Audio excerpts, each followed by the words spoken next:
Good morning, aspirants. Welcome to Whiteboard. My name is Anuradha Tripathi, and in today's session, we are going to understand one of the most important aspect of the UPSC Civil Services preparation in journal study paper, which is the geography.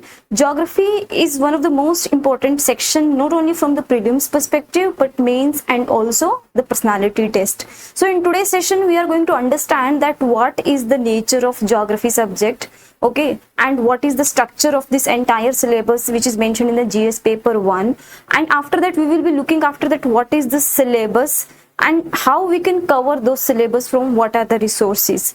Why this aspect is essential to understand about the geography to have a relevant and the practical strategy. And relevant and practical strategy is critical so that the aspirant can complete the syllabus within the shortest possible time period. So without a further delay, let's start our discussion. When it comes to the geography subject, so the nature of the geography is basically it is interdisciplinary and conceptual. What is the meaning of interdisciplinary? The meaning of interdisciplinary is that when you will be completing your geography, you will have an idea that the knowledge of the geography will help you to write the answer not only in the history paper but also in the economy, disaster management, international relation and what not. And why we can use this point? Because UPSC has nowhere mentioned that an aspirant cannot use the point of one GS segment in other. Okay, so interdisciplinary nature of the geography will help you to concise your syllabus, to comprehend your syllabus and write an answer in the most comprehensive manner. We will be understanding this nature with respect to certain example. I will give you the example of Battle of Panipat. See, so in history you will be studying there are three Battle of Panipat which fought at this place in 1526, 1556, 1761. So we can see there is a huge time gap. Okay, different participants are involved because of the different reason, but still the same battleground was chosen. Why? Because Panipat is a huge plain region which provide a very free flow movement of the cavalry. Fine. So that's how this Battle of Panipat, that why a place is being chosen, it has a geographical dimension. In history, you will be also studying about the urbanization. So first urbanization around the river bank of Indus and then Gangas. So why the urbanization around the river? Fine. So you will be understanding this provide a fertile ground, fertile land for agriculture. Okay, and river is a medium of transportation as well. And smooth transportation is one of the important aspect of urbanization. So this geography means you are using this point in history as well. Okay, so in international relation, we will be studying in the geography about the resource distribution across the world, South Asia and Indian subcontinent, right? So in any bilateral relation, multilateral relation, the exchange of the resources is very much essential. It is one of the most important segment of the bilateral relation dimensions. So if you know that where a particular resource is allocated or located on this planet, on this earth, so eventually you will be having a very cordial relation, because resource is one of the most important input for the economic activity or the economic growth. Fine. So it will also important in international relation. Then it is also important from economy point of view. Why? Because in agriculture is one of the important economic activity, and agriculture is something which is dependent upon the soil fertility. So geography will help you to understand the fertility of any region, in particular region, what are the irrigation, natural irrigation facility which is available, what is the level of the groundwater, what are the river available in the near area. Okay, so agriculture, again the geographical aspect. Localization of the industry. Localization of industry, again it is dependent upon the nature of particular region. For example, the sugarcane industry is having the different development practice in the southern region of our country and in the northern region of our country because of the marine influence. Okay, the sucrose content in the sugarcane of the southern region is very high, so that's how the productivity of the sugarcane industry is more prevalent in the southern region. So again in economy you will use the knowledge of the geography. Understand? So interdisciplinary, and then the second aspect of this subject is it is conceptual. The meaning of the conceptual here lies that the geography, you should not only cover that what dimension of any topic, you should know how and why. So what, why and how. Okay, so if you will be studying about what, how and why, this makes this completion of the geography a very time consuming. And here exactly the aspirant feels the challenge. But the positive aspect of these three dimensions to cover any syllabus is that you need not to revise this topic again and again if you have the clarity. If you have the clarity about any topic of geography in these three dimensions, you need not to revise it, and you can save your a lot of time, and this time you can utilize in practicing.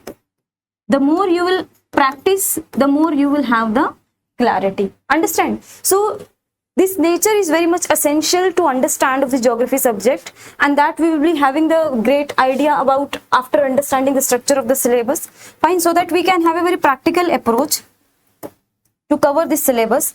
So the structure of this syllabus of this geography can be understood with respect to the three dimension. Geography in UPSC syllabus not only talk about the physical geography but also the human and economic. Fine. You need to cover this syllabus of this physical feature, human geography and the economic geography, not in a particular sequence. And what will be the sequence? That aspirants first need to cover the physical geography. Then only you should focus on human and economic geography, because physical geography is the foundation. Physical geography is the foundation for these two. And the third area of the subject structure of the geography will be the map. But you need to understand first and foremost the physical geography, then human and then economic. Why? Because in physical geography you will understand the landform, features. Okay, the features of the landform will have a great influence on human settlement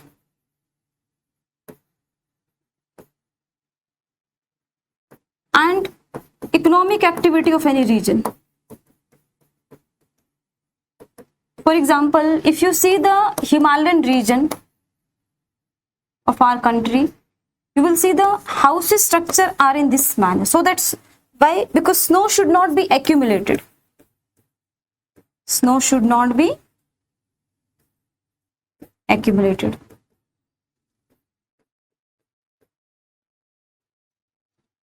Understand? So that's how you should have the idea about the physical geography. Then you should move to the human settlement. If you know the human settlement, then understanding the economic activities again easy. How? For example, northern region of our country is plain region. Plain region, and it has a Gangetic floodplain. So the river floodplain is a very fertile ground for the agriculture.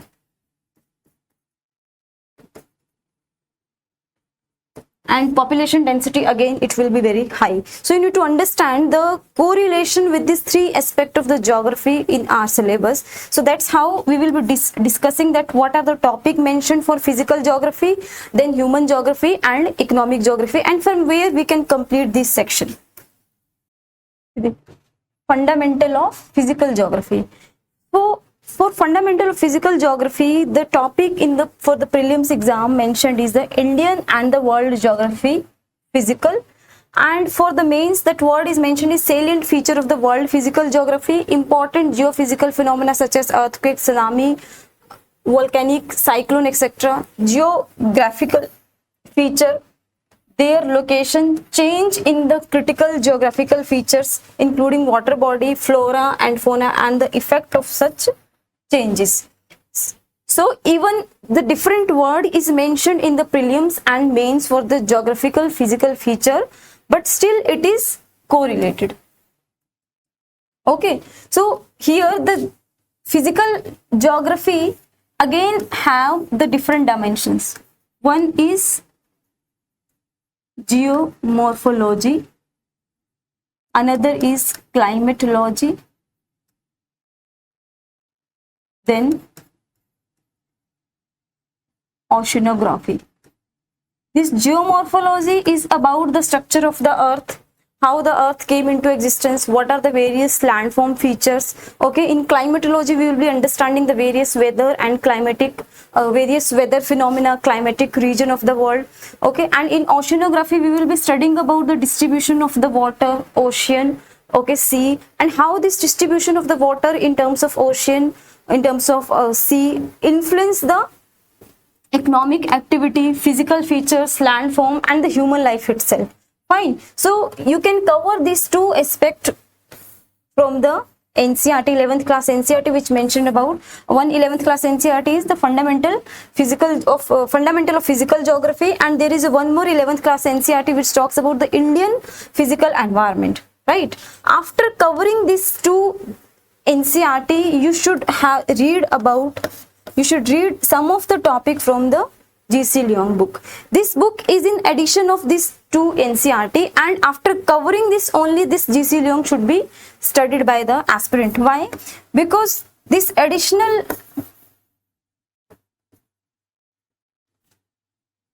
knowledge from this book will give you more conceptual clarity.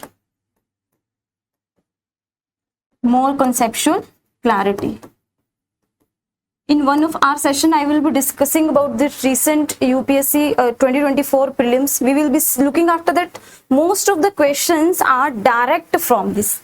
I have picked not only the chapter but also the page number, and UPSC has not even changed the sequence of the sentence. As it is, sentence has been picked by the UPSC from the NCERT and it came in terms of the questions. Fine. Some of the questions are indirect. So to solve that question, you need to refer the G.C. Leong. Then when it comes to geography, it is more or less static, but at the same time there are the certain dynamic aspect of the syllabus as well. For example, if any place is witnessing the earthquake, tsunami, or any other geographical features, for example, recently there is a landslide in Kerala, in Wayanad region. Understand? So to have the current affair aspect, that you need to follow the relevant news article from the Hindu, the Indian Express. Especially when it comes to geography or environment section, you need to follow the down to earth newspaper. Okay, so that's how we can cover this physical geography. Then the next important segment in the structure of the syllabus is human and economic geography. For human and economic geography in the prelims, India and world geography, social economic geography of India and the world. And in mains, there is a distribution of the key natural resources across the world, including South Asia and Indian subcontinent. I would like to emphasize on these two words, South Asia and Indian subcontinent. Okay, so why the UPSC has mentioned the two separate words? You need to understand that the focus of this topic should be South Asia.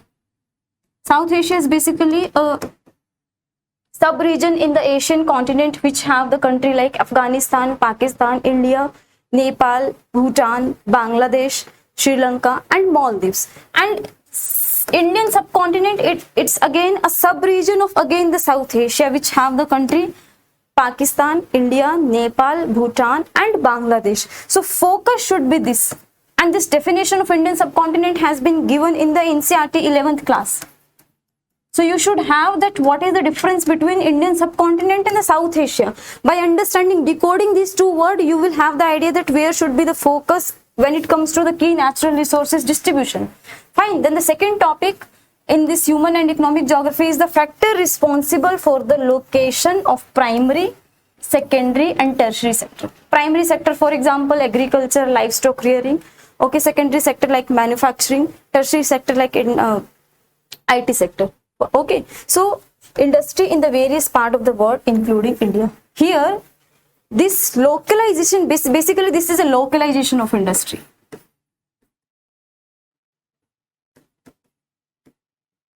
Localization of industry. This localization of industry means why a industry is located at a particular place. So means it is again about the geographical features. This location of industries depend upon various several features: market, availability of the raw material, okay, human resources. So all these factors will decide that why a industry is located at a particular place. So you will have the geographical aspect about the location of the industry. From where we can cover these two segments from the 12th class NCERT. 12th class NCERT, fundamental of human geography, and again the Indian people and economy. Again, after completing these two only, you have to substantiate your knowledge by reading the G.C. Leong. Understand? And then to cover the current aspect of this syllabus, you can refer to again the relevant news article from the Hindu, Indian Express, and again the Down to Earth. Okay, so this is about the human and economic geography. Now, one of the most important, interesting segment of geography is map. See, whenever we heard about or listen about the map, the very first thing that come into the mind, it is always about locating any mountain, locating any river or any landform features. But in UPSC, the map practice in geography is not only about the physical geography map, but also the political, historical, and current affair aspect. We will be dealing to understand the importance of the map with the help of certain previous year questions. But one of the important aspects you need to understand that how you should read the map.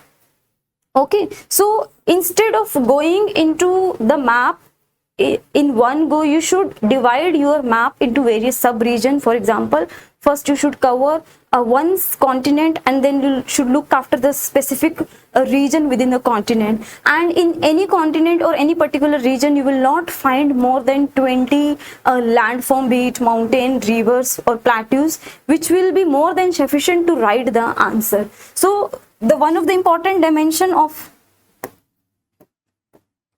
physical geography of map. In physical geography, we will be locating the mountains, river, desert, and ocean. Understand? Then the political geography. The political geography, it is about the geostrategic location. As we have already discussed, the geostrategic location is very much essential in international relations. For example, if any question will come about the boundary dispute, okay, about any particular location which is important for the free trade flow. Okay, so if you will draw the map with respect to that particular geostrategic location, then your presentation of the answer will be comparatively good as compared to other aspirant. Fine. So this is about the political geography. One example I would like to quote here is that recently there is a revocation of deportation of the people of Rwanda from United Kingdoms. So here you need to understand that how the people have migrated from there to UK. Although it's a political news in the international affairs, but it has the geographical aspect as well. How? First and foremost, the people from the Rwanda has approached to the Mediterranean Sea. Mediterranean Sea is linked with the Atlantic Ocean with the help of the strait, which is the Strait of Gibraltar, and crossing the Mediterranean Sea with the help of Strait of Gibraltar, coming into the Atlantic Ocean, they have approached to the southern region of United Kingdoms with the help of English Channel. So here in this entire political news, we have came to know that there are the 4 to 5 certain important location on the map, which is important, and UPSC might be asking in the next upcoming exam. Fine. So even the political geography will help you to identify the certain physical features of the landform on the map. Then the coming to is So the next important aspect of the map is the historical map. In historical map, we will be dealing with the what are the past incident happened in a particular region. What is the spread of empire? For example, the extent of Ashoka Empire, extent of Mughal Empire, and what is the impact of the geographical feature on the historical event. As we have already dealt that Battle of Panipat. Okay, one more example is out of 16 Mahajanpada,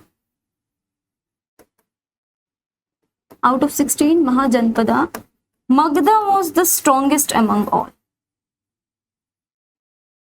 So why? The emergence of Magda as the strongest Mahajanpada. So again here it is a geographical factor which gives the rise of Mahajanpada. Understand? Then the last one will be the current affairs. We have to deal with the map related exercise of the current affair. If any event or any particular location on this particular location is in news, that we definitely should cover. That we will be understanding with the help of example which is from the previous year question paper. Okay. This is the map based question. See here UPSC has repeated the topic even. In 2015, UPSC has asked the questions, which of the following country in the South West Asia does not open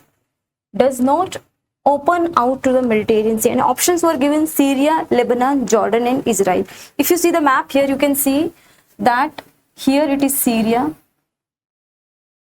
Okay, so it is having the boundary with the Mediterranean Sea. Here it is Israel and here somewhere Lebanon. Jordan is here and it is somehow a landlocked. Okay, so you can kept out that Jordan does not open. Why this question came? Again, it is related to the current affairs. Back then in 2015, this region was in news because of the refugee crisis, that people were migrating from the African continent to Europe by crossing the Mediterranean Sea. So this influx of refugees into the European continent, because of which this region was in news, and that's how the UPSC has asked the question. Again, for the same topic, UPSC has asked the question in 2017. Here, Mediterranean Sea is a border following country. So the option is Jordan, Iraq, Lebanon, Syria.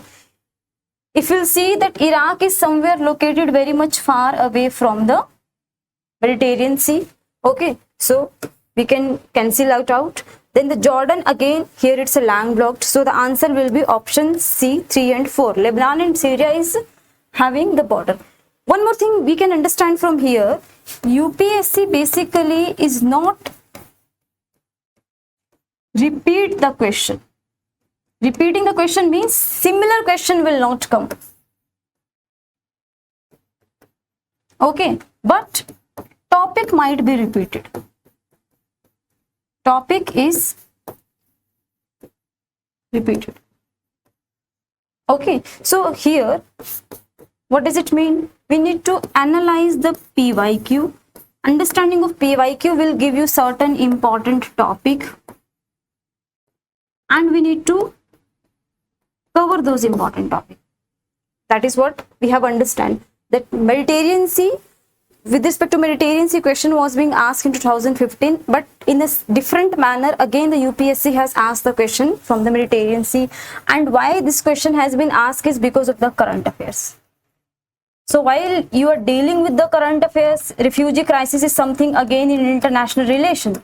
Okay, but in UPSC map based questions in geography.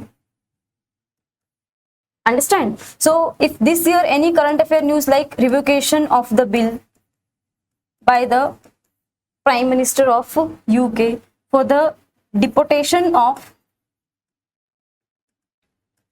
people back to Rwanda.